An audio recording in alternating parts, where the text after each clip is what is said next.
بسم الله الرحمن الرحيم. الحمد لله رب العالمين، وسبحان الله العلي العظيم.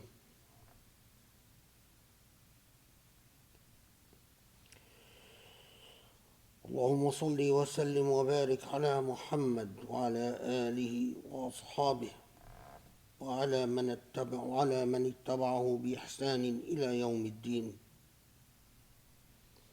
الحمد لله، نحمده ونستعينه ونستغفره ونتوب إليه، ونعوذ بالله من شرور أنفسنا ومن سيئات أعمالنا، فإنه من يهده الله فلا مضل له ومن يضلل فلا هادي له.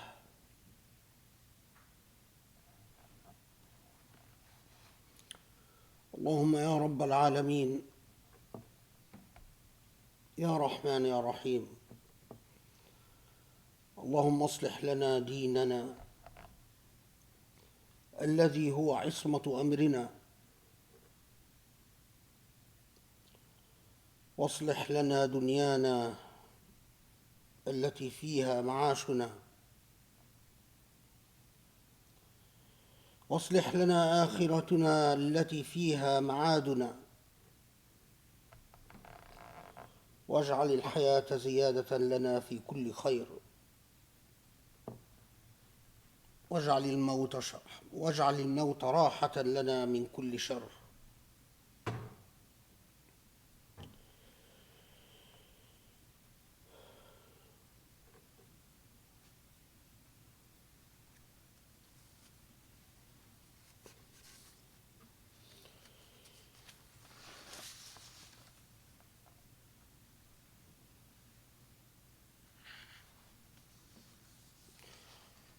One of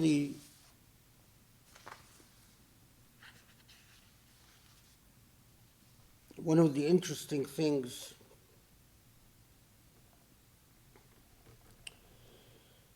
that is receiving a modest amount of attention in the regular sources of media in the world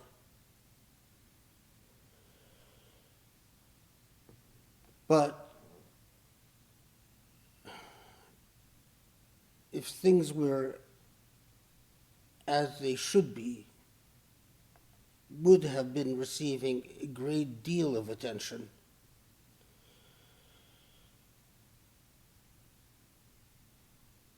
In the European Union, there is a system by which countries in Europe have a revolving system of presidency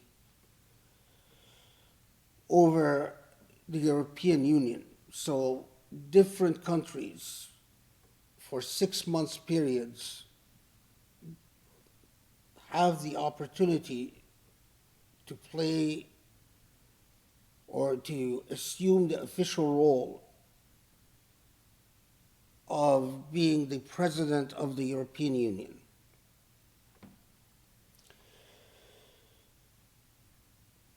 And France is next in line.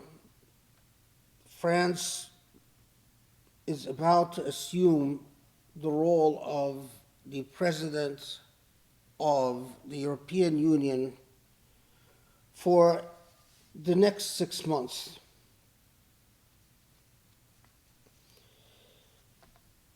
When doing so,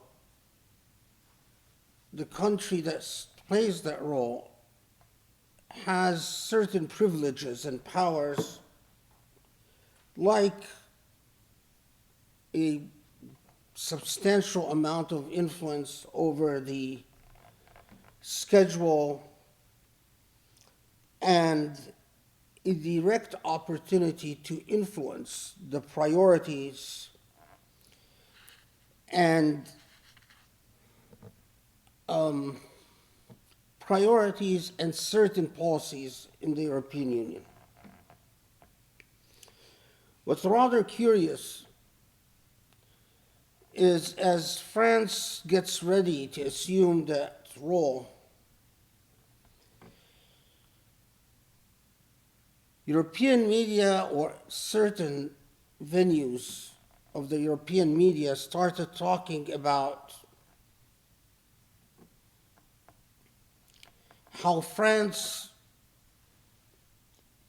is going to have a greater opportunity to implement policies that further solidify its racism against Muslims. Now, of course, this is a rather curious point, because any person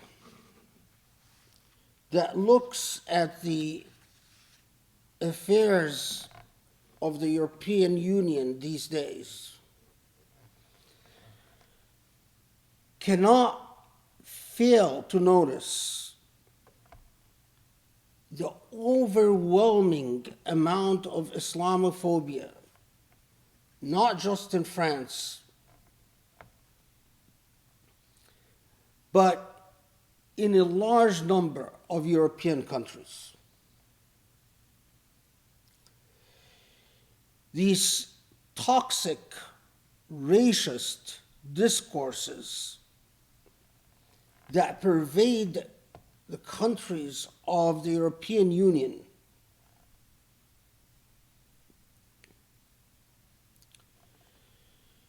are only going to find an excuse to further escalate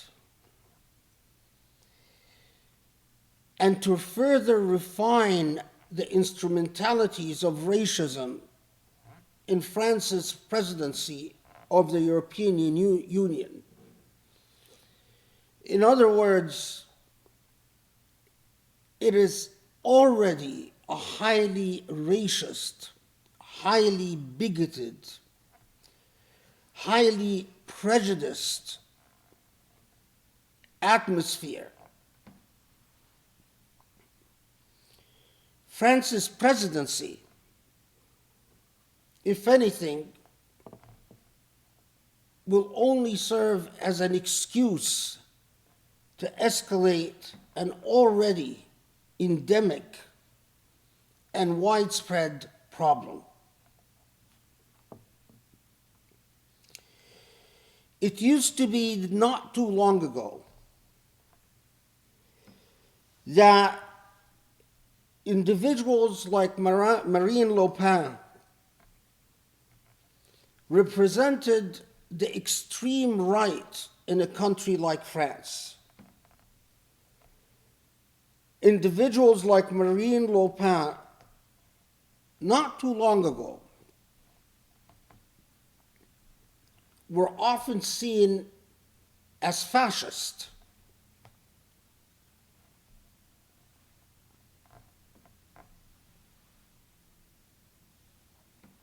Excuse me.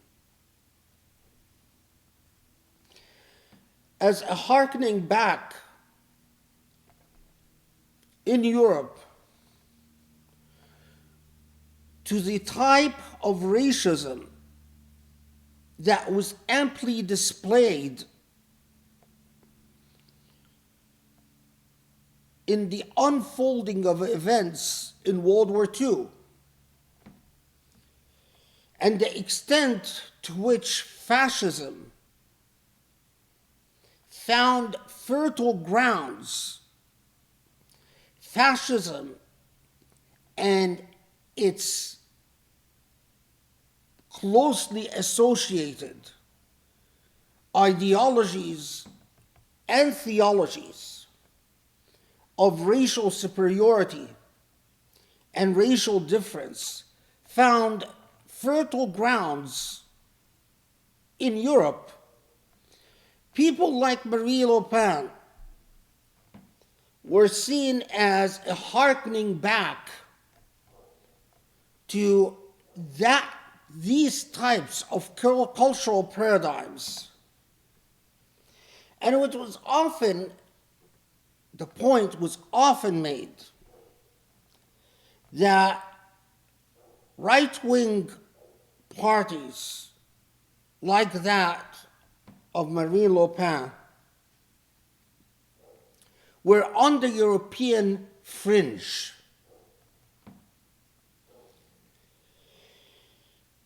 What is most distinctive about people like Marine Le Pen was her unapologetic disdain for everything Muslim or Islamic. And the fact that although France has a very large Muslim minority in the millions,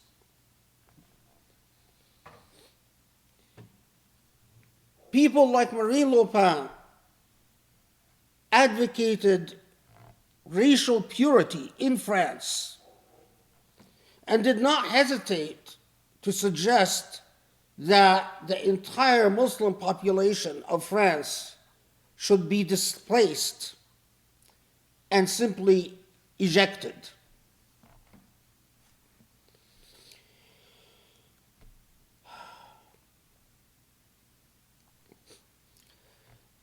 Well,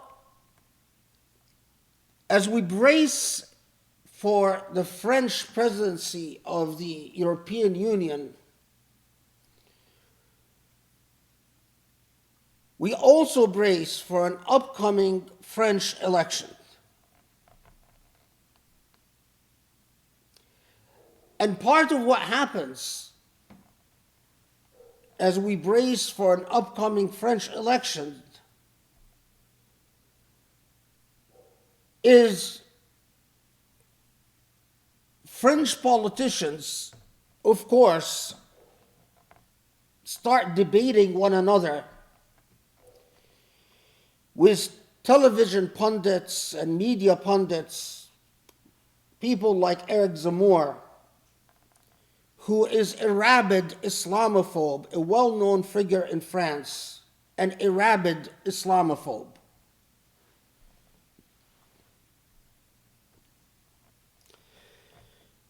Well, it was a rather historical moment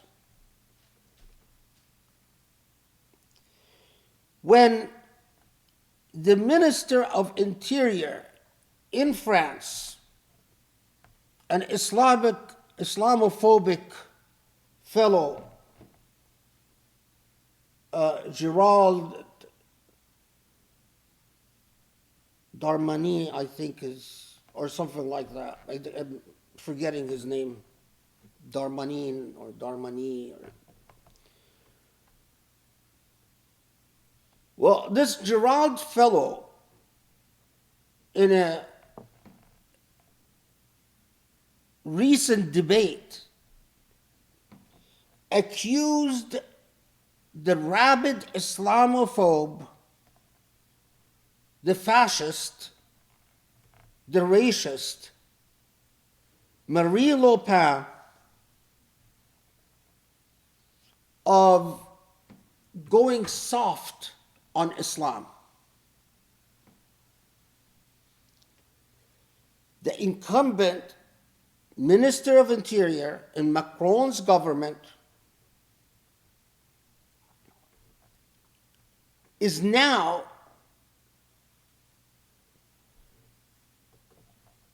outdoing what just a few years ago used to be considered a fringe racist movement by competing in bigotry and prejudice and telling the fascist right wing, the representative of the fascist right wing in France, that they're not hard enough on Islam, that they're not tough enough, that they don't sufficiently demonize and target Muslims.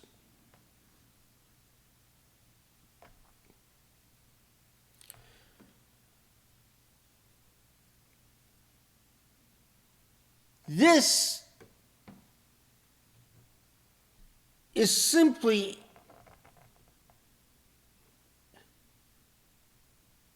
a recognition of something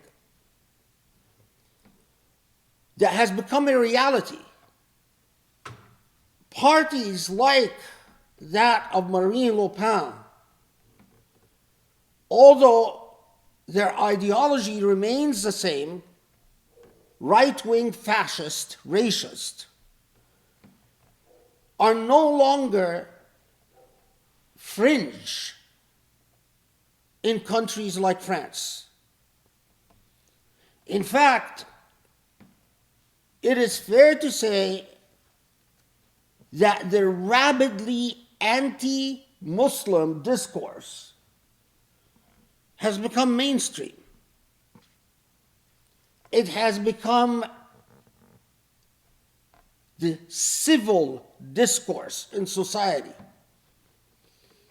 It has become the accepted discourse in society. No one, except perhaps Muslims, seriously takes the idea that the fascist party of someone like Marine Le Pen remains a fringe phenomena in a country like France.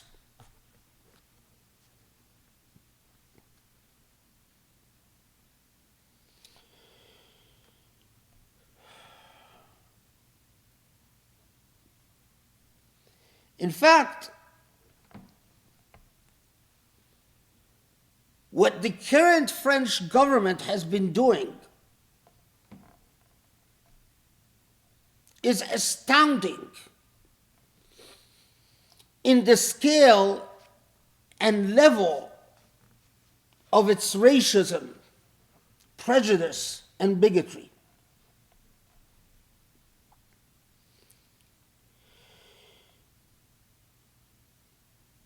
I mentioned this in a previous khutbah, but there was something, an organization called the Collective Against Islamophobia in France. The Collective Against Islamophobia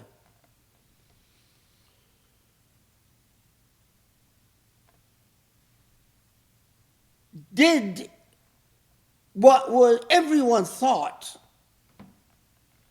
was a fairly straightforward job. They kept a record of racially motivated assaults against Muslims in Europe. They kept a record of Muslim complaints of being discriminated against or otherwise harassed or assaulted.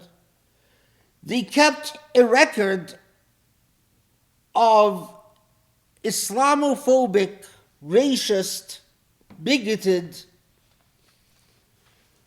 discourses, statements, lectures, speeches, books, articles uttered by European politicians.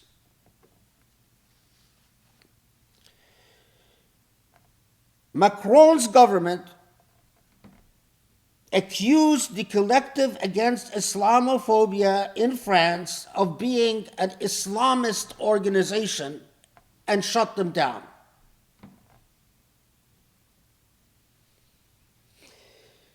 Macron's government, just in the last few months, has not just shut down Islamic organizations, but it has even targeted Islamic businesses. It shut down Islamic mosques, Islamic schools, every imaginable Islamic civic organization that engages in any level of advocacy. But on top of that, it has even been shutting down Islamic or Muslim businesses, even Muslim street vendors,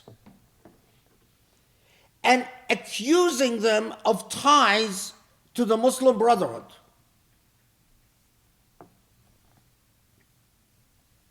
France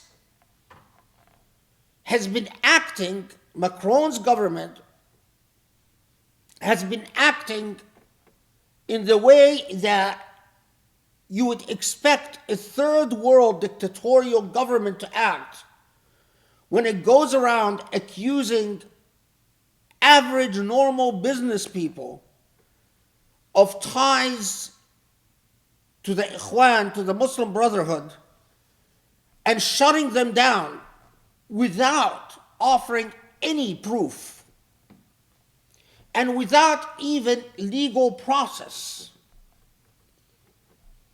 No hearings, all claims of secret evidence, invoking state privilege, invoking anti-terrorism laws, in closing down Muslim vendors, Muslim-owned businesses, Muslim mosques, Muslim schools, even Muslim organizations that organize Hajj, or Muslim organizations that work to provide psychological counseling, or Muslim organizations that work with the families or Muslim prisoners, have all been targeted and shut down.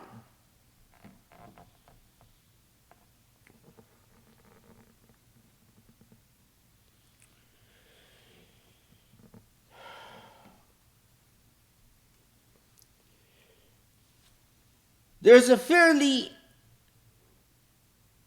modest post in the European Union.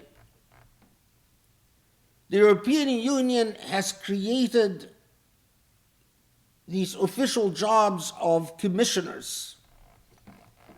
A commissioner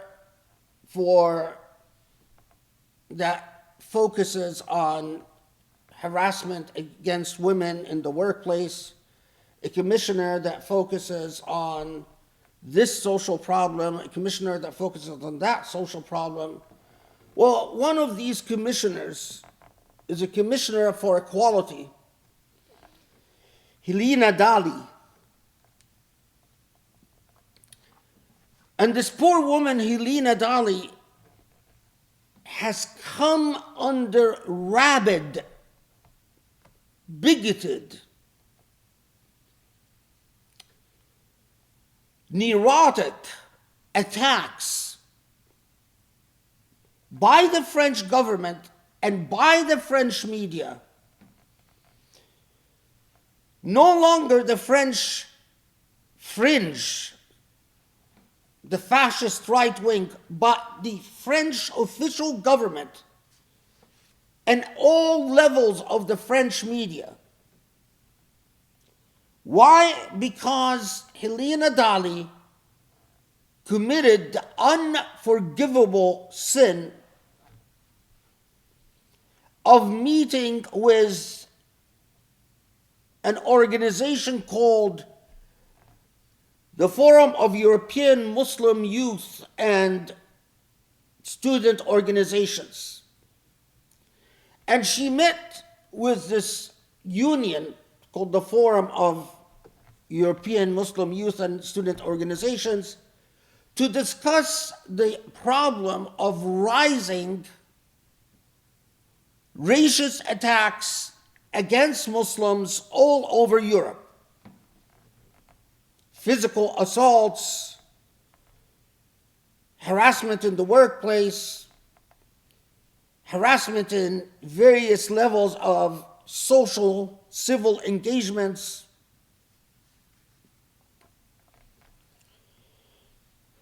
And France successfully not just demonized Helena Dali for daring to meet with a Muslim organization, which according to the French government is an Islamist organization, whatever that means.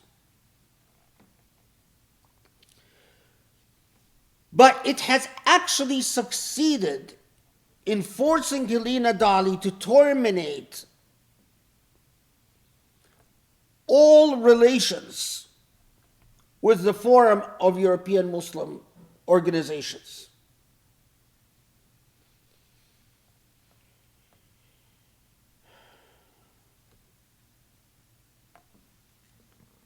So when France is going to become the president of the European Union, it is clear what France is going to do. And right now, Macron's government competes with and outperforms what just a few years ago was considered the racist fringe in France.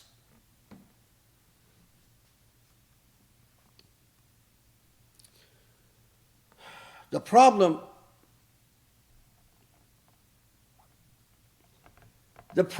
though is that France, because of its sizable Muslim minority, because of its colonial past and present, by the way, because of its influence in Muslim countries,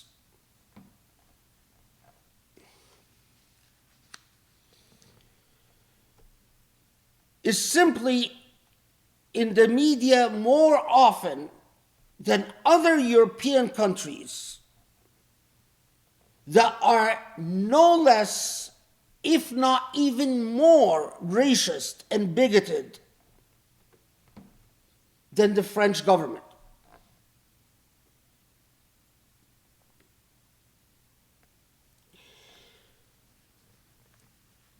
Europe has many countries, like Hungary, like Czechoslovakia, like Poland, which are countries with young democracies, countries where democracy is poorly anchored and poorly rooted,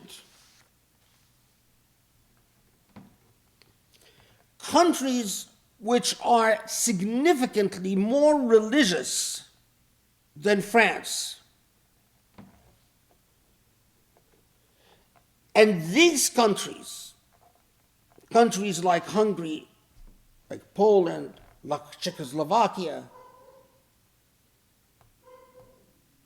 the amount of bigotry and prejudice and rabid hate against Islam and Muslims is beyond shocking.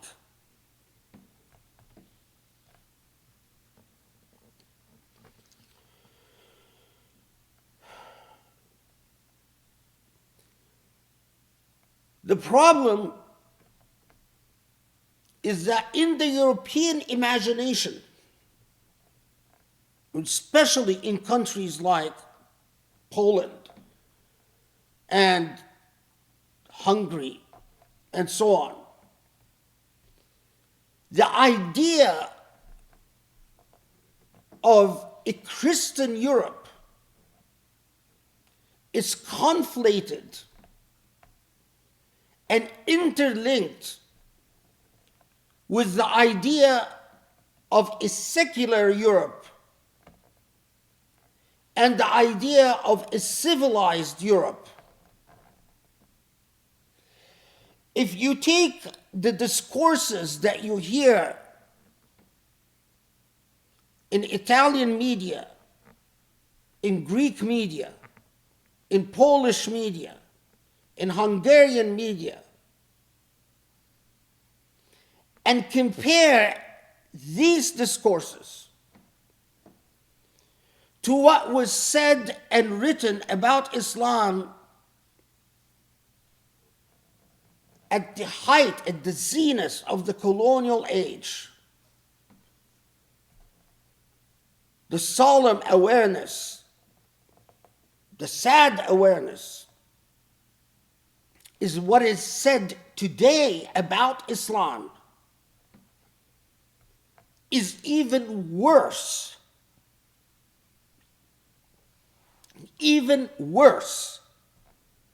than what was written and said about Islam at the zenith of the colonial age.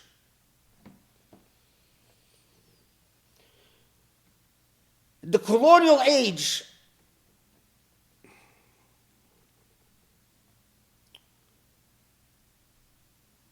at least Europe, a significant part of Europe, had the attitude of the benevolence or the myth of benevolence of the white man's burden. These people are not evil. The religion perhaps is not evil. They just need our civilizational values to prosper. And we are there to educate them. Now, the discourse is unapologetically hateful.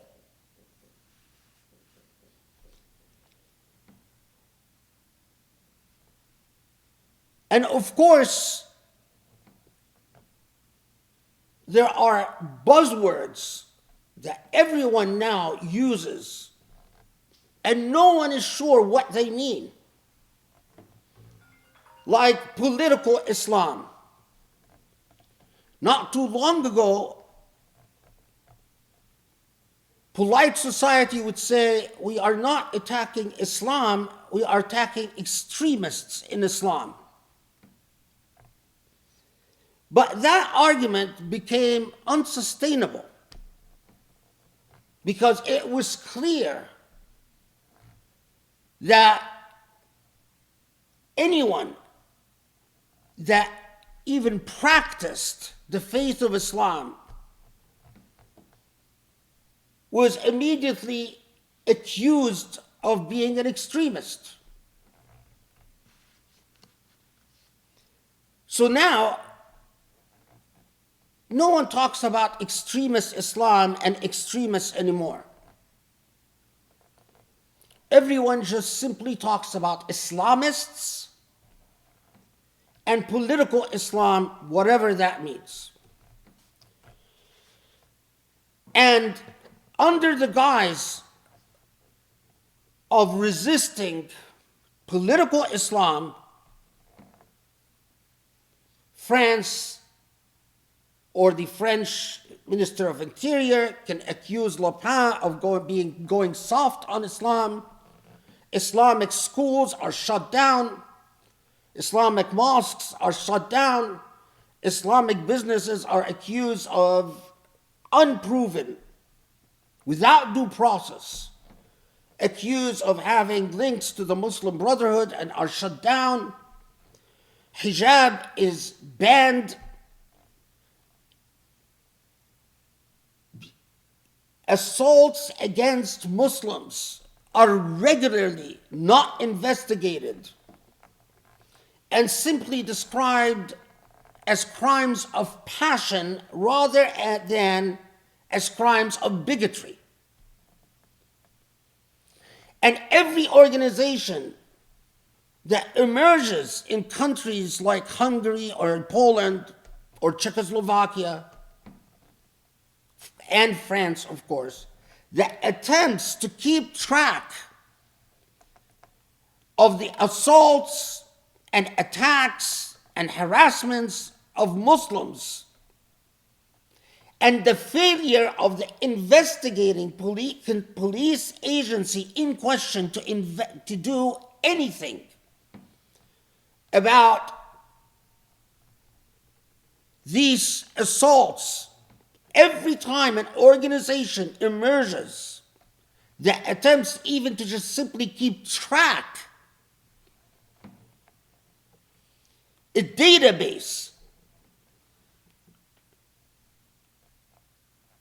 that organization is shut down under the rubric of fighting political Islam and Islamism.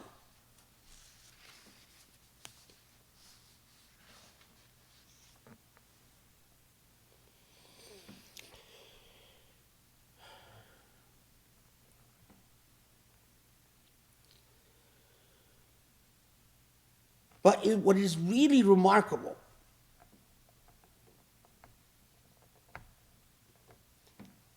is that as you're following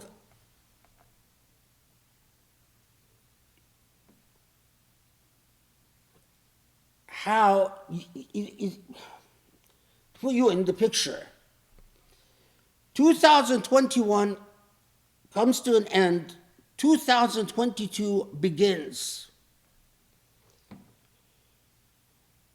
And as countries like Saudi Arabia is spending millions of dollars on celebrating the new year and having a record-setting parties and celebrations, and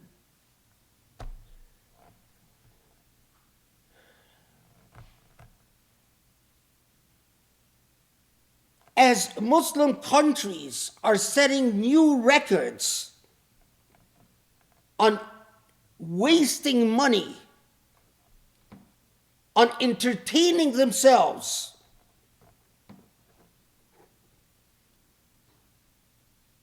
a record number of Muslim organizations right at the end of 2021 and beginning of 2022 are shut down all over Europe, including Islamic centers and mosques.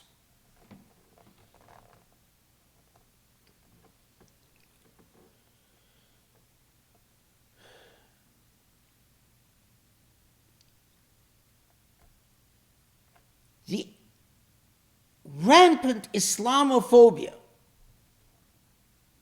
the obsession and confusion about so-called political Islam, whatever that means, because the Prophet ﷺ was a political man. And so if you are condemning political Islam, and the Prophet ﷺ was a political man, it doesn't take a genius to put one and one together. So, in turn, the problem is with the Prophet of Islam, who was a political man.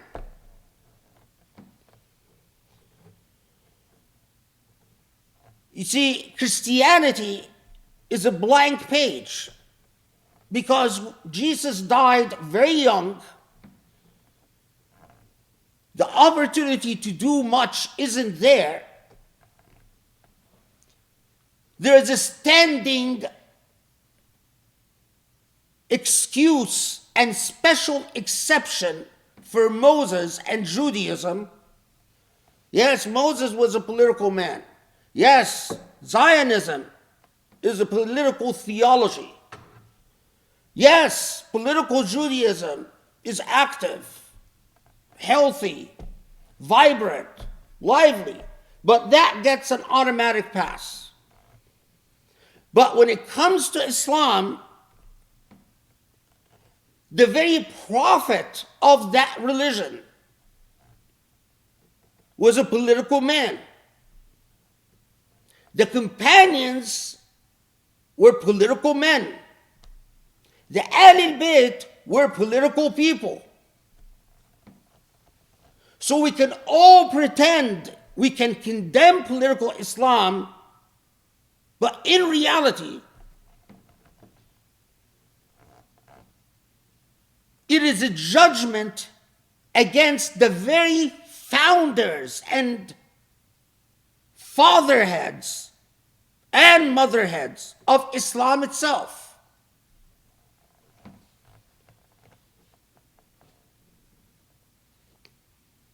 And so it's that vague label of political Islam. It is not just Europe that can engage in an unprecedented amount of Islam bashing. But that very same schizophrenic attitude, prejudiced, bigoted, and ignorant, and confused attitude about that religion is reflected in the very Muslim psyche itself. So you have Muslims all over the world repeating the condemnation against political Islam, but at the same time pretending that they can possibly reconcile between that condemnation and any type of regard or reverence for the Prophet or for the Quran. It's irreconcilable. It can't work. So we use another trope, very much like Europe. Well, you see, what we mean by political Islam is the Muslim Brotherhood.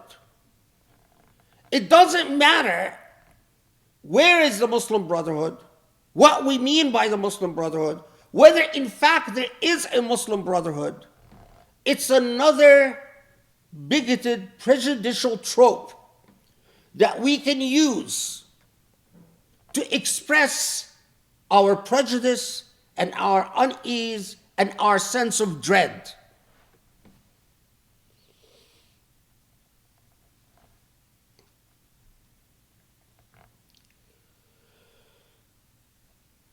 But here's the thing.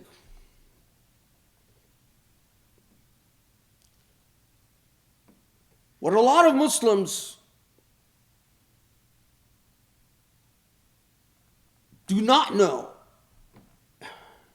and are oblivious to is there is an enormous amount of scholarship produced in English about the institutions of Islamophobia and the effect of Islamophobia. The titles are numerous, but among the things that this scholarship documents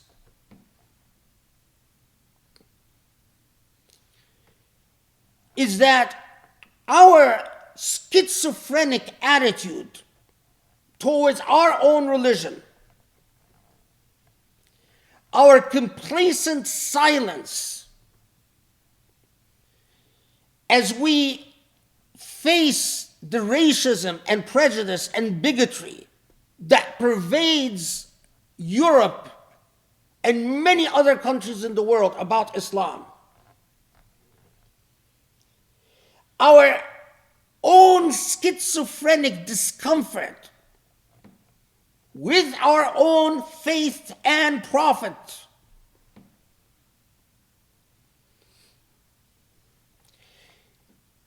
the role of our leaders, figures like Hamza Yusuf and bin Baya, who go around and tell us, oh, just don't worry about anything. It's wonderful being a Muslim.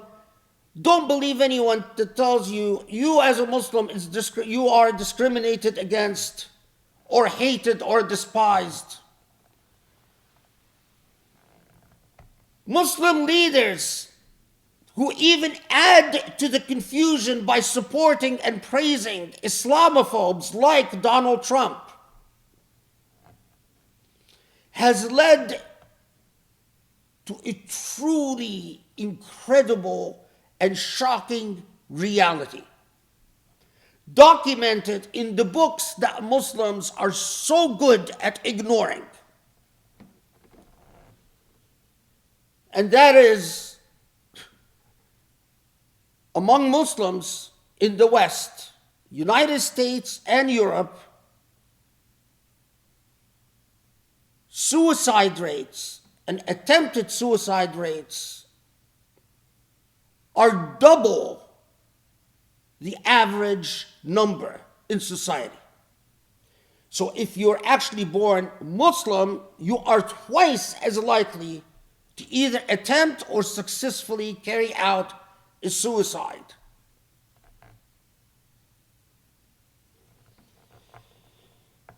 أقول قولي هذا واستغفر الله لي ولكم أسأل الله يستجب لكم.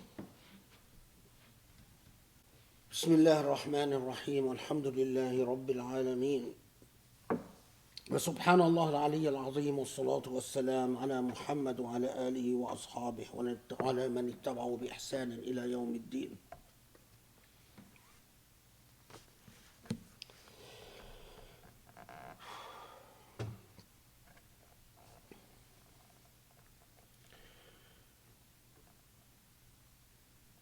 It is truly astounding, but for years, especially in the last 5 years,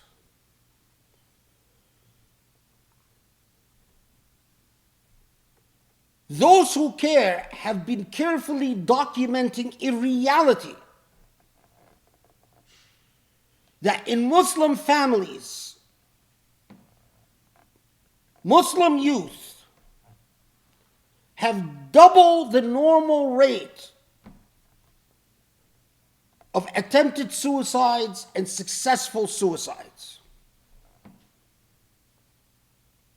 Drug addiction is rampant among Muslims. Higher than any other religious community. You are more likely to have a drug addict in your family if you are Muslim than a Jewish family, a Christian family, a Hindu family, a Buddhist family, a Bahai family.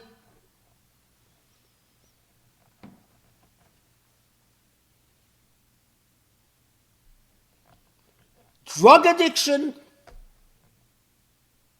and attempted suicides and successful suicides.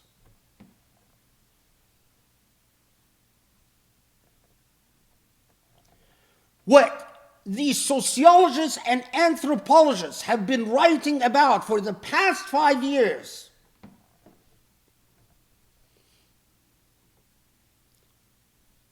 is that all the contradictions and pathologies and illnesses of the modern Muslim condition, all the contradictions that we so easily pretend we can coexist and cohabitate with, all the un-coolness of being Muslim, all the reality that for a Muslim youth saying I'm Muslim puts you immediately in a defensive posture. The reality of all the inconsistent and unanswered questions that Muslims grow up with. Oh, political Islam is bad. Well, how about the Prophet? Oh, but he's good. But he was a political man. Oh, it doesn't matter. Don't be a Muslim Brotherhood.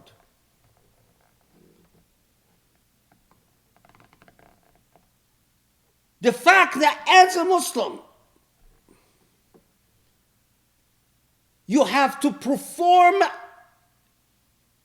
an act of Islamic catharsis. In other words, you have to defend against the accusation of being Islamic by performing non-Islamicity. The contradictions, the pathologies, the inconsistencies, the hypocrisies, the racism, all adds up to create a deeply fractured Muslim psyche. And that not just in the United States, but in Muslims in all over the West.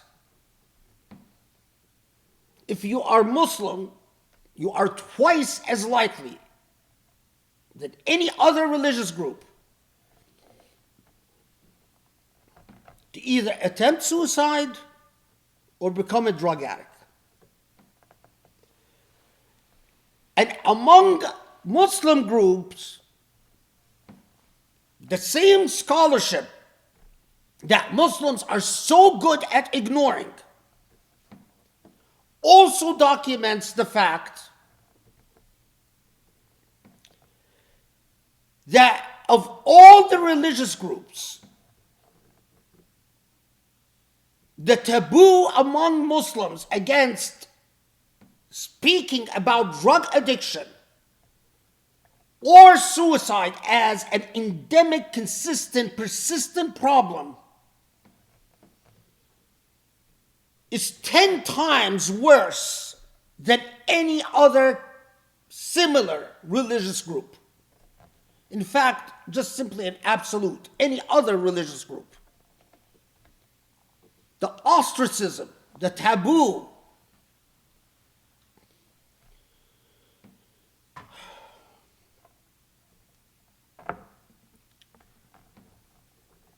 I still remember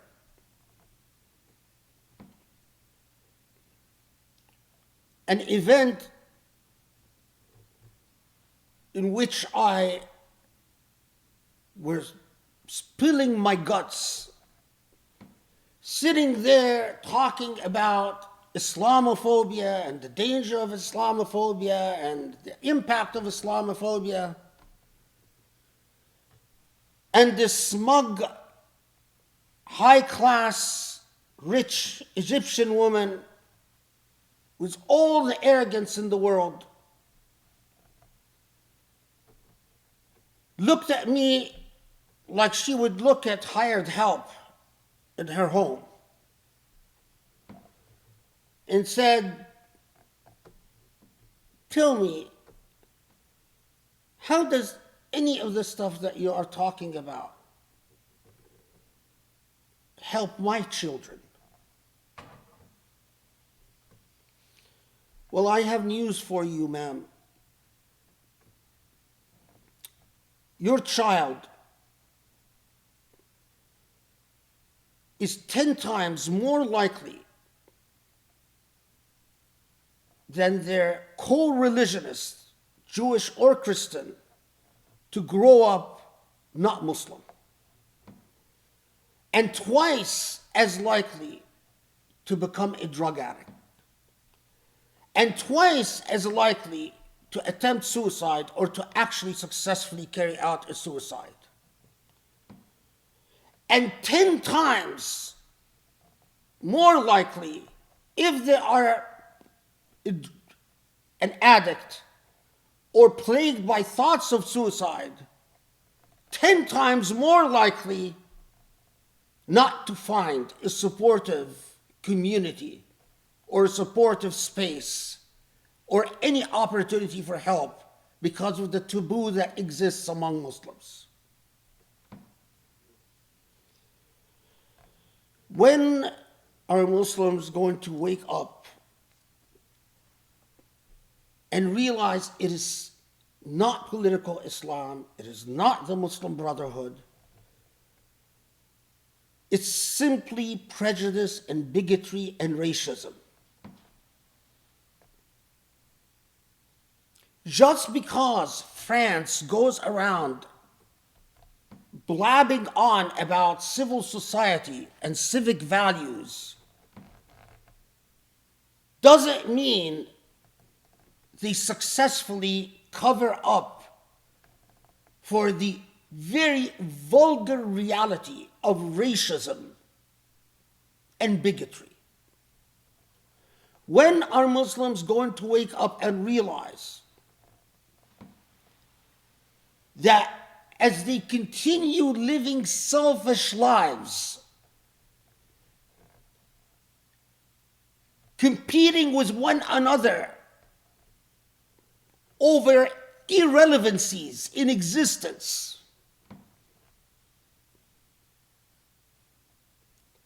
the reality of living in a world that has become increasingly bigoted and prejudiced and racist when it comes to Muslims is an overwhelming, impending danger against your children. Your children will escape to drugs, will escape to suicide, or will simply do everything possible to disassociate themselves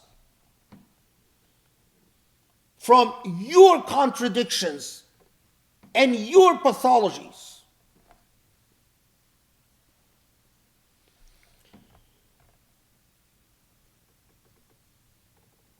As I drown in no less than 40 books about Islamophobia, hundreds of articles about Islamophobia,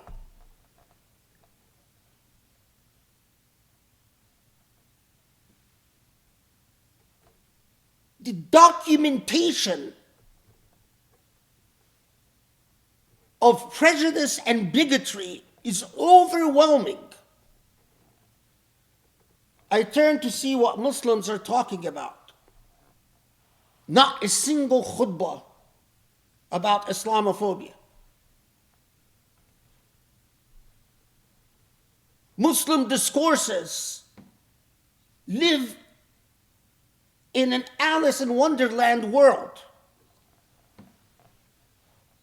What are Muslims talking about? They're still talking about the seerah and taqwa and marginalities and irrelevancies. Places like Zaytuna and Hamza Yusuf still go around telling Muslims, don't dare think that you're discriminated against. Don't even dare recognize that reality, live in a make-believe world.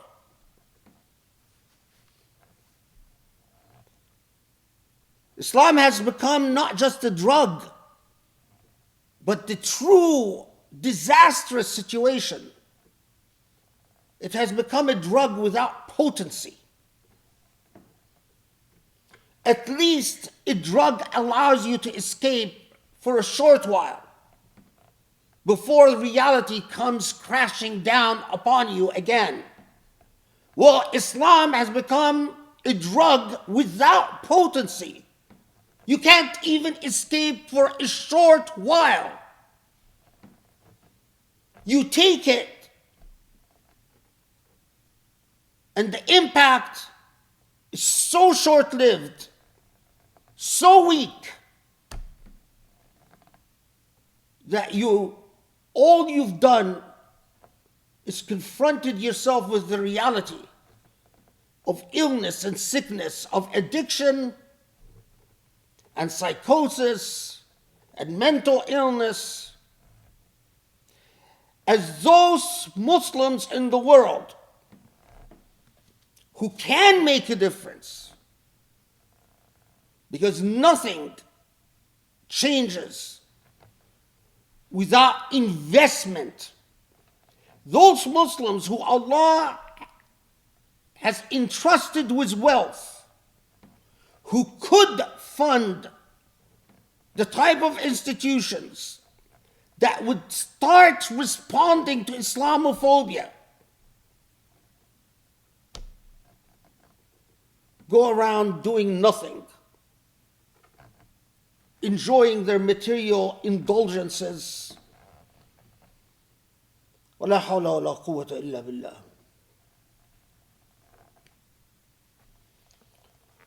Muslims in Europe, yes, they're bracing for a French presidency of the European Union. But the reality is, it is already a very grim picture, and a picture that reaches right into your own bedroom and the most intimate part of your private lives. أقول قولي هذا واستغفر الله لي ولكم واسأل الله يستجب لكم إني داع فأمنوا اللهم اغفر لنا اللهم اعف عنا اللهم ارحمنا اللهم اهدنا وارفع الحرج عنا يا رب العالمين يا علي يا عظيم. Allah forgive our sins. Allah guide us to the straight path. Allah help us become better Muslims and to hold on tight to your rope and to your message. يا علي يا عظيم وصلي وسلم وبارك على محمد وعلى آله وأصحابه واتبعوا بإحسان إلى يوم الدين وقم الصلاة.